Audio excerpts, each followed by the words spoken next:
గా మనకి ముద్దాయికి వెళ్ళి మనం డోర్ బ్రేక్ చేసి చూసినప్పుడు ముద్దాయి అండ్ పక్కనే డ్రమ్లోని చనిపోయిన పాప కూడా శవం కూడా లభ్యమైంది.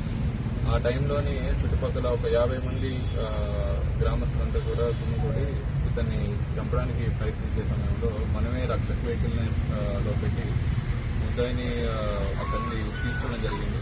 మళ్ళీ అక్కడ లా అండ్ ఆర్డర్ సిచ్యువేషన్ చాలా హెవీగా డెవలప్ అవడం వల్ల హైవే కూడా బ్లాక్ అవడం వల్ల మనకి ఆ రక్షక్ వెహికల్ స్టాఫ్ని కూడా తిరగడం జరిగింది. అక్కడ ఒక డ్రైవర్ మాత్రమే ఉండడం జరిగింది ముద్దాయితో పాటు. ఆ సమయంలో అతను తప్పించుకొని పారిపోవడం జరిగింది మార్నింగ్ టైం.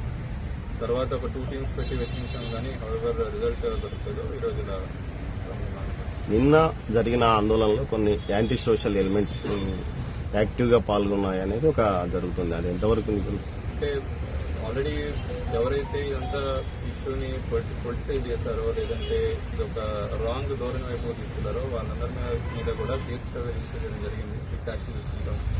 ఏదైతే పాపకి జరిగిన అఫెన్స్ అనేది చాలా దురదృష్టవశాత్తు చింతించాల్సిన క్షణంలో ఇది వాళ్ళ ఓన్ పొలిటికల్ మైలేజ్కో లేదంటే వాళ్ళ ఓన్ ఆర్గనైజేషన్ ఇంట్రెస్ట్ కోసం వాడుకున్న వాళ్ళందరి మీద కూడా మనం కేసు రిజిస్టర్ చేస్తాం అండ్ స్ట్రిక్ట్ యాక్షన్ కూడా తీసుకుంటాం.